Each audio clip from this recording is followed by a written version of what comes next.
Santa Sue, I'm Gabby Lingrosso. And I'm Emil Valadre, and welcome back to another episode of KSSH-TV.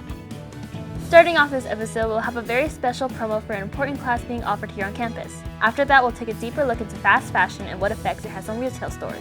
And to close, we'll celebrate some of our seniors in instrumental music as they show us what it's like to co-run a senior project. Now here's Mrs. Roth with our newest class edition, AP Research.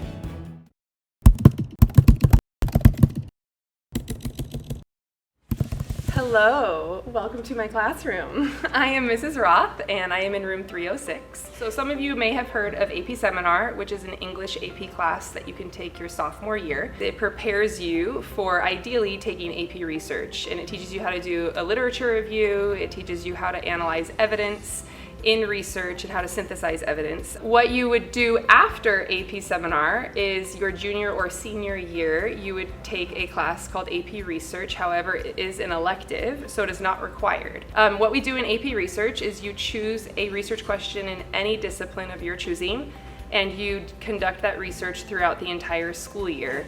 By the end of the first semester, you have already conducted your literature review and your methodology, and you have earned, ideally, approval to conduct research. And then in the second semester, you collect that research, you analyze the data, and then you put everything together in a final paper. What you submit to the College Board is a final paper of 4,000 to 5,000 words that you work on all school year, and then you present a 20-minute presentation of your research and respond to questions from a panel. And yeah, if you have any questions, you can stop by room 306 and I'm happy to answer them. Hi, my name is Anusha Bagali. Hi, my name is Mia Kim. Hi, my name is Ella. I'm a current AP Research student here at Santa Sue. My research was about the developmental toxicity of a substance called pseudoephedrine on regenerating planarians. I chose to focus my research on the relationship between Myers-Briggs personality traits and economic decisions. And my research investigated the effect on a changing pH on a crayfish color. I was able to work with an expert advisor, and he took me through kind of everything that I need to know about the calculations, as well as the entire process about just like caring for the crayfish and making sure all other factors stayed consistent. So he was a really big help. We got to learn a lot about, from beginning to end, planning our research, getting our topic solidified, and working with our mentor, if we have one, to continuously check in with them and make sure that we're actually on top of our research. And then after the experiment and everything, we were able to actually write the research paper and then potentially get that in the process of publishing. I think that's also a part of the class that is kind of difficult for some people. Self-pacing is a really, really important step, and if you can't nail that down, then this class might be a bit hard for you. What I learned mostly from AP Research is how to conduct an entire research, how to gain participants, which is super essential when you want to publish your own paper in the future. It's definitely a class I recommend. I think it is one of my favorite classes, if not my favorite. It is a lot of responsibility towards a student, and I think my favorite part is definitely being able to choose a topic that I personally really enjoy, and I think that is something that, you know, definitely pushed me, since I was so interested in my own personal topic, it pushed me to actually carry out my research through beginning to the very end. If you have like an internal, self-driven type of personality, I would highly recommend this class.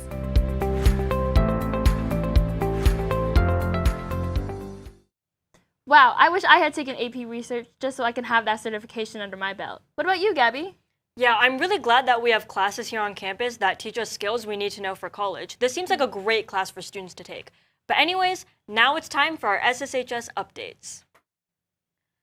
Congratulations, AP students. Those tests are almost over, with the AP test window closing on Friday the 17th. Also, on the 17th and 18th, Choir's annual end-of-the-year show, Elemental, will be showing at 7 p.m., with a student show on the 16th at 4:30 p.m. for only $10. So, be sure to grab those tickets. That's all for our SSHS updates, so let's check in on Gabe with another installment of Trendsetter. Welcome back to Trendsetter, Santa Sue. I'm your host, Gabriel Robinson, and today's spotlight falls on the concept of fast fashion. Fast fashion, the latest fad to take over our online shopping sprees. But what is it? To quote the original definition directly, fast fashion is low-priced but stylish clothing that moves quickly from design to retail stores to meet new trends, with new collections being introduced continuously.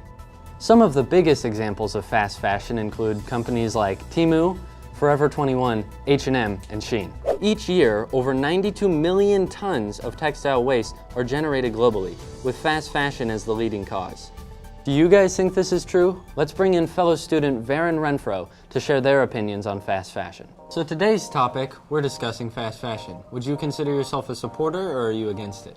I would say I'm pretty against fast fashion. While it's easy and affordable and it's kind of like the new trend for everybody, it does have a lot of bad outcomes that I myself am aware of. There's actually a post, I think it was a Twitter post, I don't remember where I saw it, but it was like, you know, oh, child labor is so bad, but wow, these kids can sew, and it's like they don't even think of it as a joke. I was at H&M and I bought these really awesome jeans and they're really cool, and then I see later on that it's like, oh, H&M has been a fast fashion brand for forever, and I had no idea. Like, they're not, none of these companies are, like, there's the joke ones like Temu and Shein, like everyone knows that, but these other companies aren't outward about that, so it kind of feels like I'm buying just from a store and you don't even know. I can definitely see why some people rely on fast fashion for their clothes, but maybe there are some alternatives or... I know a lot of people, especially like it's kind of become a culture again, is like thrifting, but there are some people that kind of take it too far and they like thrift for the aesthetic, or there's people who go and just rake in mass amounts of like old brands that used to be very popular that are considered vintage now and resell them on other websites for way more money than they're supposed to be for, because thrifting places are supposed to be for people so they don't have to buy fast fashion and contribute to that, but they can still get clothes at an affordable price. Yeah, absolutely. I hope you guys learned something from this trendsetter episode. Thank you all for watching. Now, back to our hosts. I didn't realize how harmful fast fashion was to the environment. I should really start thrifting more often. But now, let's meet with some of our talented musicians here on campus to talk about student composing.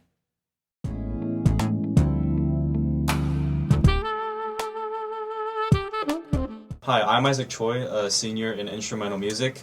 I love writing music, and I'm gonna major in music composition in college.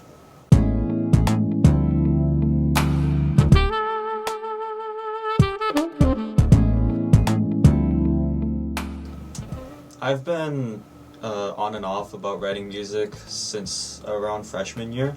I kind of just saw it as a hobby for the longest time, but now I plan to pursue it as a career.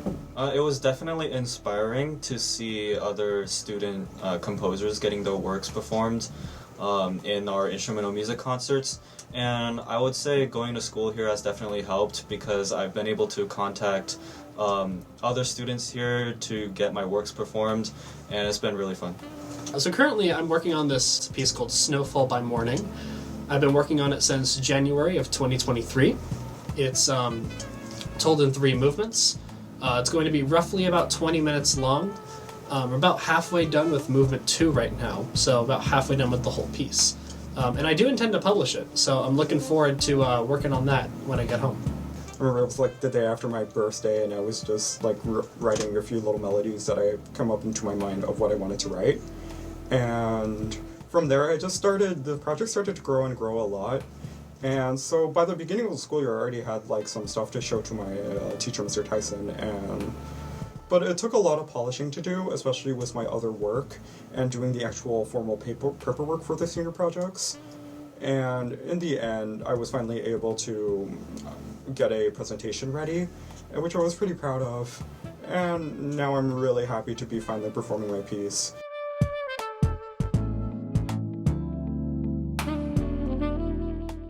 And that's all for today, Santa Sue. Don't forget to like, comment, and subscribe if you enjoyed the video, and click the bell icon for future notifications. Also, don't forget to follow us on Instagram at KSSH.TV, where we post behind-the-scenes content and some of our favorite past clips. In addition, scan the QR code if you have any ideas for upcoming segments, and they may just get chosen for our next episode. And we'll see you next time, Santa Sue. Have a nice day!